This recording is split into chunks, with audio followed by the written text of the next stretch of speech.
Well, we finally got our first look at the Rings of Power in good old moving picture form. And we got some looks at characters, locations, and creatures from Amazon's interpretation of Middle-earth. There were some things I really enjoyed, some things I'm not quite sold on, and we're left with a lot of questions, which I guess can sometimes be the point of a teaser. Before we get to my overall thoughts, we'll go through the teaser shot by shot. So let's get to it. Right off the bat, we get our first look at what I'm very confident is the island realm of Numenor, the greatest kingdom of men to ever exist, and arguably the greatest kingdom of any race. While some have guessed this to be an elven realm, some giveaways are first the ships, which are nothing like the swan ships that we saw in the first promo image. Also, the statue here bears way too close a resemblance to the Argonath to be an accident. We also have Mount Meneltarma in the distance, the holy mountain of Numenor. This likely means what we're seeing here is one of the port cities, perhaps either Andunie in the west or Romena in the east. But let's back up just a bit, and we see here on the side of the bridge is a sun emblem. You may remember that one of the character posters featured 3 of this same sign in the sword and the armor. This poster has been strongly rumored to depict Elendil, the father of Isildur, giving further credence to this being Numenor, and perhaps Elendil's importance to the realm. Next, we have a shot of the 2 nomads that we saw in the behind-the-scenes photo released earlier this week, walking along a picturesque hilly area. I'm still curious about the purpose of these antlers, and had even started to wonder if these might be hobbits and the antlers aren't as huge as they seem. I had also wondered if they could be some of the Losoth people of the far north, but this seems like a warmer area than the far north of Middle-earth, so I'm kind of at a loss on these guys. Here we get a shot of who I'm pretty sure gives us the voiceover in the open of this teaser. This appears to be one of the hobbits. In the voiceover, she says, "Have you ever wondered what else is out there? There's wonders in this world beyond our wandering. I can feel it." This, combined with the text that is shown throughout, is kind of telling the audience that there are Middle-earth stories beyond the ones moviegoers are most familiar with. Now, will these be stories told well and that audiences will flock to? Only time will tell. As far as our Hobbit lady here, we can see she's got what looks like a makeshift tent, a little lantern, and some stuff in her hair. I'm kind of getting a little Radagast bird poop PTSD, so we'll just move on here. She looks up and smiles, implying that someone is approaching that she knows and is happy to see. Perhaps another hobbit, or perhaps someone we meet later in the teaser. Real quick, I'll say that this shot gave me a little bit of a Peter Pan Lost Boys kind of vibe. Next up is a waterfall in a vast land with snowy mountains. I'm curious to find out if this landscape is CG or not. I'm fairly confident that the water is CG, but I'm curious regarding the mountains. In the same location, we have our first look at Galadriel in action, as she makes a leap, driving her dagger into the icy wall as she works her way up. Now, if we take a look here, we can see that she isn't alone, and that there are at least 3 people below her. The most common guess here is that we're seeing the Helcaraxe, the frozen lands that connect Valinor to Beleriand up until the end of the First Age. Galadriel and her people are led by her uncle, Fingolfin, across the Helcaraxe, also known as the Grinding Ice, back at the beginning of the First Age, when Feanor leaves them stranded. It's a terrible and perilous journey that costs many lives. This would also mean that the Galadriel we see in this shot is likely around 2,000 years younger than the Galadriel that would be around at the creation of the Rings of Power. One strike against this theory, however, is that it's daylight, and the crossing of the Helcaraxe happens before the creation of the sun and the moon, so it would always be dark, and there would only be stars in the sky at this time. She of course has the same dagger we saw in the teaser poster, that featuring the 2 trees. In this shot, we can really only see the golden tree of Lorien. The camera zooms in on Galadriel, and as she looks up, we get a good look at the stars on her shoulders. There's been some speculation that these are the Star of Feanor, But we also saw this on the Gil-galad poster, one of the other characters we'll see in the teaser.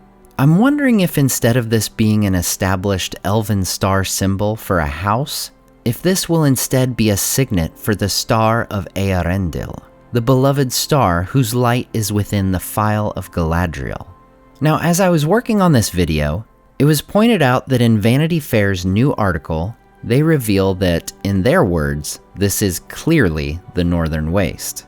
And yeah, I could edit all that out about the Helcaraxe, but I'm not going to because it's a great part of Middle-earth history, dang it. Anyway, so apparently Galadriel is instead over here in the Northern Waste, going all Liam Neeson on anyone connected to Sauron and Morgoth. Next we have the shipwreck we saw in the behind-the-scenes image, which means this is Halbrand, and we know that Galadriel will join him in the predicament. Now say what you will about original characters, but this is legitimately one of my favorite moments of the trailer. Here we have Sylvan elf Arondir grab an arrow out of the air as it's about to hit someone on the ground next to him, flip it around and shoot it back. I gotta say, as cool as this move was, it would be way cooler if it wasn't slowed down. I hope that in the show this happens in the thick of battle and happens so fast that the audience has an audible, oh dang, moment. There's so many films nowadays that rely so heavily on slow-mo, and I think it's much better to show elves moving at full speed, where we can just barely keep up enough to know they're way better fighters than we humans could ever be. Next up, we have a quick shot of a meteor traveling through the sky, which, because we see it land later, it then becomes a meteorite because it survives all the way to the surface. I think I have that right. We then get what is cut to look like a reaction shot from an elf standing in an area with golden leaves on the ground. This is none other than Gil-galad, the Lord of Lindon and the High King of the Noldor. Basically, he is the big shot among the elves of the Second Age. I'm really looking forward to this character and getting more of him beyond the brief shot of him in the Peter Jackson Fellowship prologue. I don't think it's really the meteor that he's looking at here, but there's definitely a feeling of significance to the shot we're seeing here. I'm guessing this most likely takes place in Lindon, possibly even the Grey Havens. Although, with the golden leaves, there's always a chance this could be Lorien, the realm that would become Lorien, known for its golden leaf malorn trees. Fun fact, the malorn trees were originally from Tol Eressëa, given to Numenor by those elves, and then given by Tar Aldarion to Gil-galad. While he doesn't grow them in Lindon, he gives the nuts to Galadriel, who would plant them in Lorien, which would become synonymous with these beautiful golden trees. Speaking of Galadriel, our next shot is her leading a group of people on horseback. This is followed by a shot of an elf, perhaps Galadriel, but I'm not 100% sure, encountering an ice troll. I'm not really sure how I feel about this design. I've got to see it more in action than just one quick shot and how this scene plays out. But it seems to have a beard and some major tusk action going on. Next, we get a really quick shot of a cliffside area. It appears there's a clearing, which gives me a slight Council of Elrond location feel. I think this could be the same area we saw Gil-galad just a couple shots ago. And upon closer examination, we can see there appears to be some kind of ceremony happening here. I keep looking at this and go back and forth between this being some kind of an anointing ceremony or a wedding. It's pretty hard to tell from just this shot, but the way these people on the left seem to be kneeling, I'm thinking they're being given ranks or something. Another possibility is these folks kneeling are being sent as emissaries to other realms, and perhaps one of them is Elrond before he is sent to Khazad-dum, which I think is where we'll see him shortly. We get a super quick fade to Durin IV, Prince of Khazad-dum, looking kind of sad, followed by a shot of Elrond looking up kind of ominously. I'm still not completely sold on short hair Elrond, but his hair doesn't look so blonde here, which is nice. It appears he is also in Khazad-dum, and we may have dwarves cheering with their drinks in the background. As the shots continue to speed up, we have the newly revealed dwarf Disa, in a scene that is rumored to be her singing a lament, also in Khazad-dum. Then we see an interesting shot where Halbrand pushes back Galadriel's hair on their shipwreck scene. to reveal her pointed elven ears. I'm not really sure, but this kind of gave me some Witcher vibes, as there's a lot of anti-elf storyline stuff in that show. And it's something we've never encountered in Middle-earth before, that it would be some big reveal for someone to be elven. We'll see how this plays out and if this is some kind of point of contention between the two characters. Next we have what appears to be what fans have dubbed Meteor Man, who is rumored to arrive in Middle-earth via the earlier seen Meteor. He seems to be grabbing someone's arm, and we see him holding it in the wide shot as the rocks actually appear to rise up around them. Now some of you are probably asking, "Nerd, who could this be?" And I have no clue whatsoever. There's definitely no precedent for meteor travel in the Artiverse. If I had to guess, I would think the most logical option would be one of the Blue Wizards, if they changed it so that these Maiar had not yet descended from beyond the world, like the Valar and Maiar had done after the world was created. This more than anything has me really puzzled. It's kind of a major plot point that the Valar and Maiar who descended into Arda are bound to the world. They can't just leave it. So if someone is coming from outside the world in a meteor, I really have no idea who that could be that makes sense. I'm very curious to see how this plays out. Next up, it looks like we have Durin IV surrounded by a few fellow dwarves as he strikes a large stone with a pickaxe, cracking it in two. And it's super easy to miss, but if you go frame by frame, we get 3 frames of what I think is a different stone breaking. It certainly seems to be a totally different person and a different background. I actually was thinking this might be Elrond, just because we know he also seems to be in Khazad-dum. Here we have someone leaping with an axe in hand. They've got a chain around their ankle, and if you look down here in the corner, it looks like we have people pulling on a chain. It looks like he's aiming not for the people down below, but the canopy above them. It's hard to say what's going on here, but I'm thinking he's maybe perhaps trying to take these people out before they can pull back his chain. In our penultimate shot, we get a full-on battle scene of orcs against elves. Our friend Fellowship of Fans is reporting that this is none other than Finrod, the brother of Galadriel, in a battle during the First Age. He seems to be yelling off-screen and looking at someone that's not any of the orcs around him.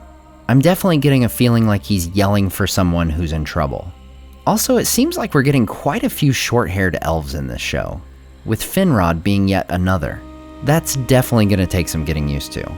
This is also where we're getting our first look at Amazon's orc designs and elven armor designs. I'm curious to hear your thoughts, so let me know in the comments what you think of these. I think I like the armor, but I kinda think the helmets have a bit to be desired when compared to the incredible elven helmets from the Peter Jackson films. They just look a little on the plain side to me. Also, I can't help but wonder if this sword that we're seeing right in front of Finrod is the same that is shown as broken in the teaser posters. We've been told that Galadriel is out for revenge for what happened to her brother. If this is the same sword as the poster, does that mean that in this adaptation, Finrod is somehow still alive? Or is it that the teaser poster is just that, and it's just him holding a broken sword for dramatic effect? Also, if you look in the upper right corner, you'll see flames. And while no doubt we've grown accustomed to random explosions in our action movies, and even in our medieval-inspired fantasies a lot of times, I'm holding out hope that this is indeed a demon of shadow and flame. A Balrog of Morgoth. I'd love to see a Balrog in battle. It could be a truly great sight to behold.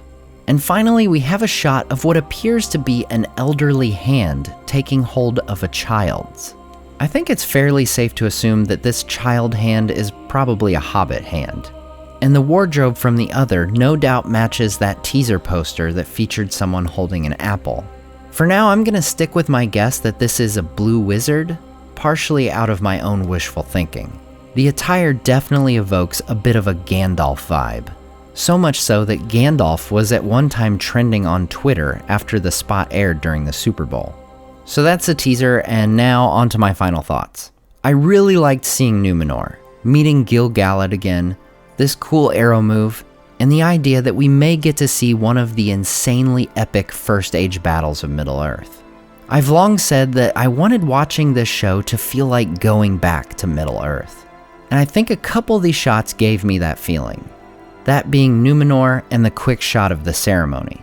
I think one of my biggest concerns regarding this show has been how fast and loose they would go with the lore. That this could become just another action fantasy show with a Lord of the Rings coat of paint slapped on. I think the jury's still out on that. In my opinion, nothing Amazon has released lately has been geared toward the Tolkien fans in particular, but more toward a wide audience and just trying to get people's attention. And I can't fault them for that from a marketing standpoint. Folks like myself are going to tune in regardless, so we likely don't need to be sold on the show to watch it and give it a try. It would only be for our confidence level. I'm hoping that when we get a proper full trailer that there's a lot more to go on in terms of the actual plot of the show. As I've said many times before, I won't be making any judgments about this show until I've seen it, and likely until I've watched the entire first season. As a massive book fan, I was kind of looking for this teaser to show me something that was Amazon telling me, don't worry, we got this. And after seeing it, I'm still waiting. There's some things to really like here, but at the same time, the vast majority of the things we've seen have been original to the show. Again, that's not automatically a bad thing, and isn't as important to gaining the casual viewers. But personally, I'm just really eagerly awaiting something that's really tailored to the Tolkien nerds. Now that you've heard my thoughts, let me know what you think in the comments. What parts of the teaser did you like? What didn't you like? And what do you want to see from the full trailer whenever we get it? As always, I want to say a huge thank you to my Patreon supporters who make this channel possible. Tom DeBombadil 19, Listen Me the Cinda, Mandu Pandu, Andrew Carlisle, Sky Carcass, Slide Belts, Dane Ragnarsson, Salim Rahman, Zetrock, Berto Berg, Grand Strategy Nerd, Graham Darricott, The Dark-Haired One, Wyland, Michael Wu, and Debbie. If you enjoyed the artwork in this video, check out the artists in the description and purchase prints of their great work for yourself. Thanks so much for watching and subscribing, and we'll see you next time on Nerd of the Rings.